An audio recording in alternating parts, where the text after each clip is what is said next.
প্রিয় সকল ছাত্রছাত্রী, তোমাদের সবাইকে আমার শিক্ষামূলক চ্যানেল শুভ টিউটোরিয়ালে স্বাগত। আজ আমার ভিডিওর বিষয় WB English class 10 lesson 5 our runaway কাইটের অন্তর্গত রাইটিং অ্যাক্টিভিটিস এক্সারসাইজ 12। তাহলে চলো শুরু করা যাক।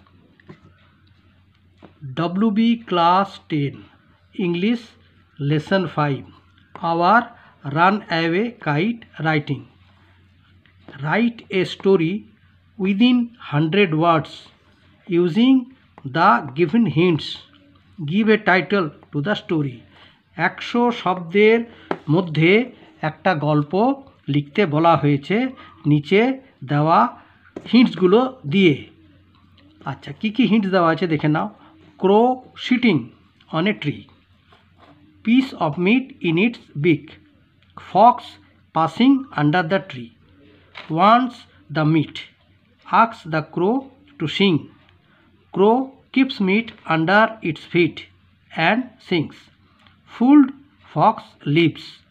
মানে টাইটেল কি দিয়েছি, the clever crow and the fox, চালাক বা চতুর কাক এবং শিয়াল।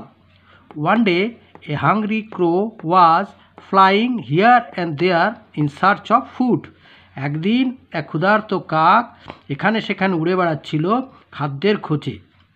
Suddenly it saw a piece of meat in front of a butcher's shop. হঠাৎ করে কাকটি দেখতে পেল একখণ্ড মাংসের টুকরো। বুচার শপ বলতে কসাইয়ের দোকান, কসাই বলতে মাংস বিক্রেতা। সেই মাংস বিক্রেতার দোকানের সামনে এক টুকরো মাংসখণ্ড বা এক টুকরো মাংস পড়ে থাকতে দেখল।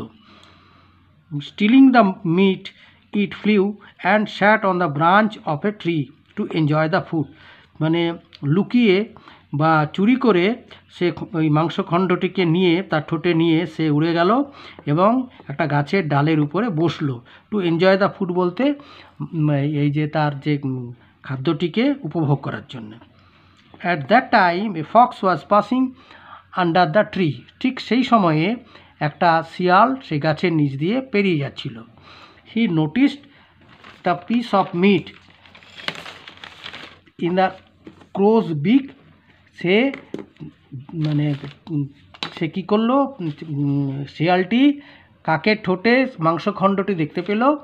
হি ওয়াজ ভেরি গ্রিডি, সে ছিল খুবই লোভী। So he wanted to get the meat, সে তাই এটাকে পেতে চাইল। The fox requested the crow to sing a song. শিয়াল কাকটিকে অনুরোধ করলো একটি গান গাইবার জন্যে। Keeping the meat under its feet the crow started to sing. মাংসের খণ্ডটিকে পায়ের নিচে রেখে কাকটি গান শুরু করলো। Being fooled the fox left the place. বোকা বনে গিয়ে শিয়াল কী করলো, সেই জায়গাটা সেই স্থান ত্যাগ করলো। মোরাল কি হচ্ছে, he who tries to fool others is himself a great fool. সে যে অন্যকে বোকা বানাতে যায় সে নিজেই একটি বোকা। ঠিক আছে, আচ্ছা।